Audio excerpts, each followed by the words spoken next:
Ya, Bismillahirrahmanirrahim. Assalamualaikum warahmatullahi wabarakatuh. Baiklah, untuk kesempatan hari ini saya akan menjelaskan terkait literasi digital kitab kuning. Ya, saya sendiri dengan mahasiswa kelas A26 yaitu Muhammad Misbahul Ulumuddin. Oke, next kita lanjutkan. Bismillahirrahmanirrahim.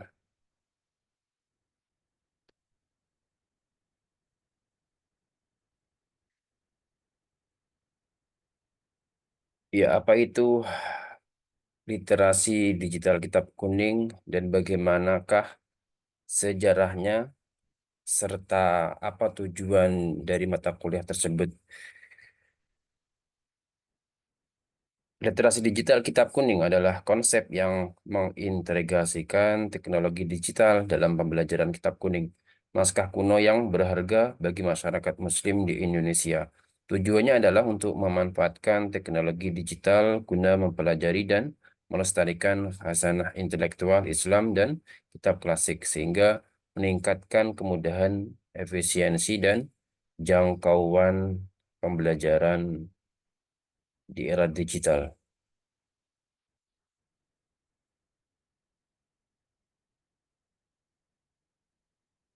Selanjutnya, sejarah dan perkembangannya konsep literasi digital kitab kuning berkembang dengan pesatnya transformasi digital. Di Indonesia, integrasi teknologi digital dalam pembelajaran kitab kuning pertama kali digagas oleh lembaga pendidikan Islam seperti Ma'had Al-Jami'ah Win Maulana Malik Ibrahim, Malang. Pengembangan ini bertujuan mendeskripsikan pola literasi digital di kalangan mahasiswa dan efektivitas penggunaan kitab kuning digital dalam pembelajaran. Tujuan literasi digital kitab kuning antara lain meningkatkan kemampuan literasi digital mahasiswa atau santri. Selanjutnya, mengoptimalkan penggunaan kitab kuning digital dalam pembelajaran. Dan yang terakhir, melestarikan tradisi keilmuan pesantren.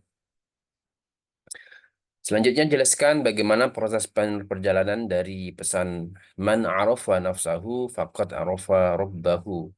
Ada apa dengan diri manusia dan apa yang harus dikenali di dalam diri manusia.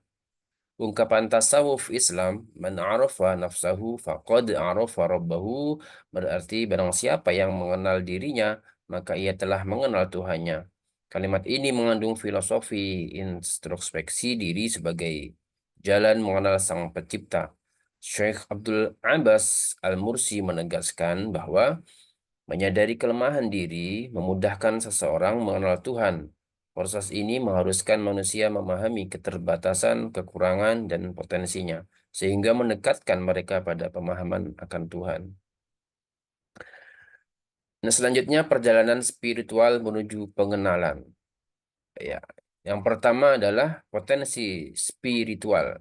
Menggali dan menyadari akan potensi spiritual yang diberikan Tuhan kepada manusia, seperti akal, hati nurani, dan kecenderungan untuk bertauhid. Hal ini akan membantu manusia untuk menyadari keagungan Sang Pencipta.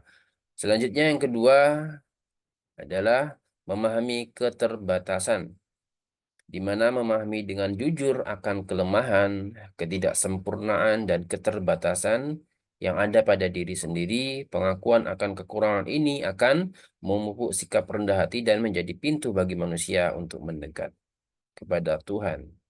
Selanjutnya yang ketiga, mengenal Tuhan.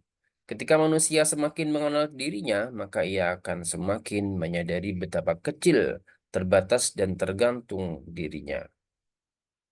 Dari sini ia akan terdorong untuk mengakui kebesaran dan keesaan Tuhan sebagai Sang Pencipta dan penguasa alam semesta. Proses perjalanan dari pesan man arafa nafsahu faqad arafa rabbahu, proses mengenal diri, melampaui pemahaman keterbatasan manusia dan membawa pada pengenalan akan keagungan Tuhan.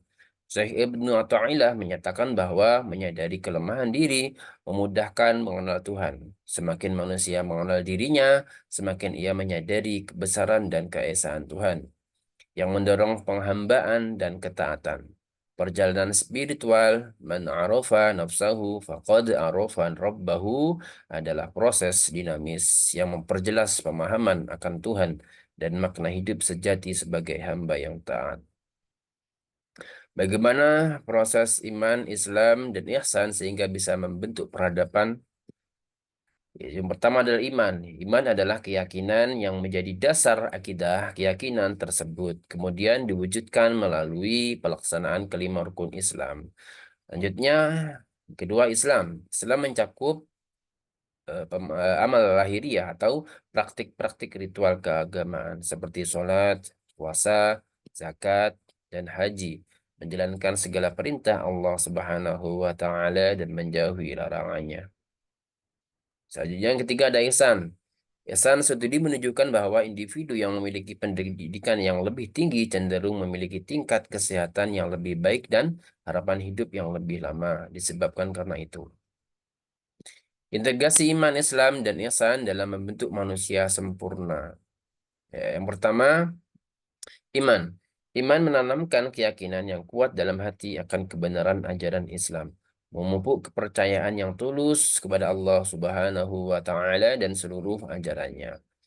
Selanjutnya yang kedua adalah Islam, mengamalkan seluruh praktik ritual keagamaan dan kewajiban syariat seperti sholat, puasa, zakat, dan haji, menjalankan segala perintah Allah Subhanahu wa Ta'ala dan menjauhi larangannya.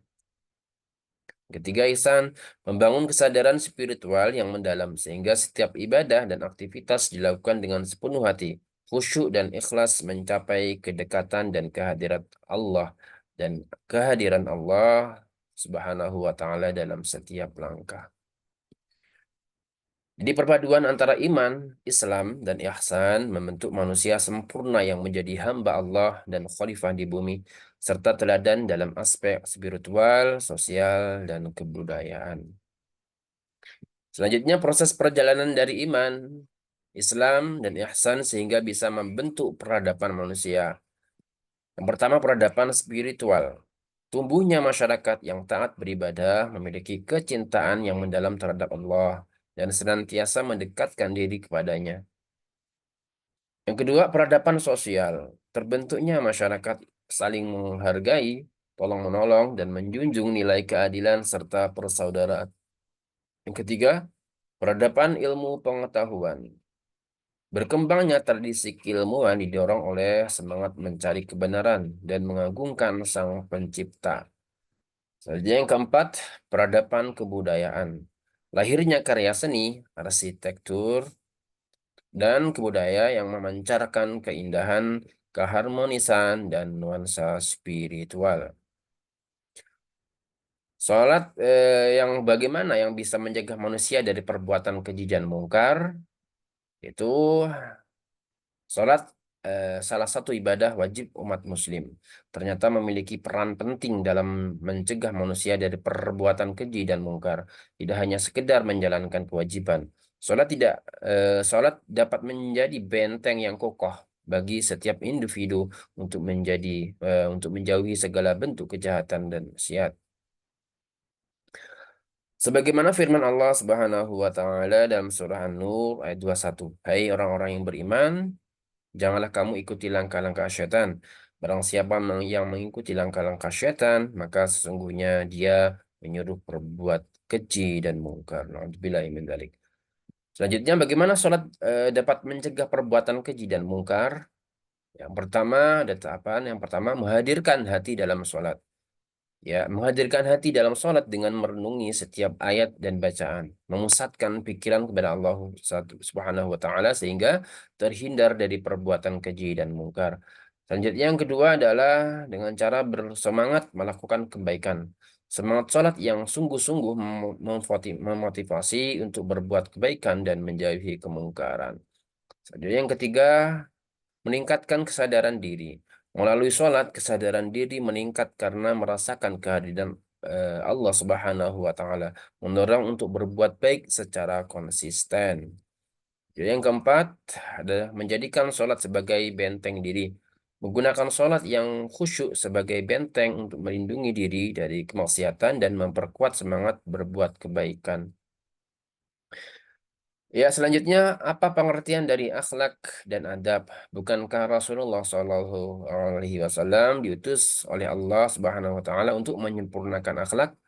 Apa katanya antara akhlak dan adab? Dan bagaimana ruang lingkup keduanya? Dalam agama Islam, konsep akhlak dan adab memiliki peran yang sangat fundamental dalam membentuk kepribadian dan perilaku seseorang Muslim. Rasulullah SAW diutus oleh Allah Subhanahu wa Ta'ala untuk menyempurnakan akhlak manusia. Sebagaimana sabda beliau, sesungguhnya aku diutus untuk menyempurnakan akhlak yang mulia. Hadis riwayat Tabrani. Namun banyak orang yang masih keliru memahami perbedaan antara akhlak dan adab. Akhlak dalam Islam. Ya, akhlak dalam Islam definisi secara bahasa akhlak berasal dari bahasa Arab yaitu khuluq yang berarti perangai, tabiat atau kepribadian. Dalam konteks Islam, Imam Al-Ghazali dalam kitabnya Ihya Ulumuddin mengatakan bahwa akhlak adalah sifat yang tertanam dalam jiwa yang menimbulkan bermacam-macam perbuatan dengan gampang dan mudah tanpa memerlukan pemikiran dan pertimbangan. Dengan kata lain, akhlak merupakan watak dasar atau karakter seseorang yang muncul secara alami tanpa perlu dipaksakan. Akhlak Islam mengacu pada perilaku, sikap, dan tindakan yang sesuai dengan ajaran-ajaran Islam. Adab dalam Islam. Adab dalam Islam memiliki pengertian yang lebih luas. Adab tidak hanya mencakup perilaku dan etika, tetapi juga mencakup aspek sopan santun, tata krama, dan aturan-aturan dalam berinteraksi dengan sesama. Menurut Abdullah Darraz, adab atau suluk adalah penerapan akhlak mulia di dalam tindakan nyata. Manifestasi dari akhlak yang baik, adab mencerminkan pemahaman dan penghayatan seseorang terhadap ajaran Islam. Selanjutnya, ruang lingkup akhlak dan adab dalam Islam. Akhlak dalam Islam mencakup seluruh aspek kehidupan baik yang berhubungan dengan Allah Subhanahu wa taala, akhlak kepada Allah, sesama manusia, akhlak kepada sesama maupun lingkungan sekitar, akhlak kepada alam. Sementara itu, ruang lingkup adab dalam Islam juga sangat luas.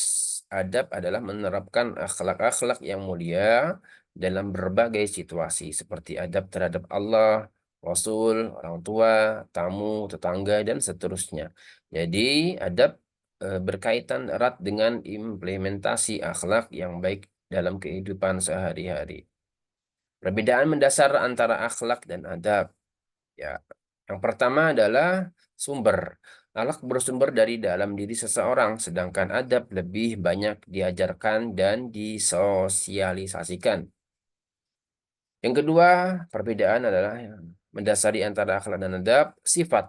Jadi akhlak bersifat permanen dan melekat pada diri seseorang, sedangkan adab lebih bersifat praktis dan situasional.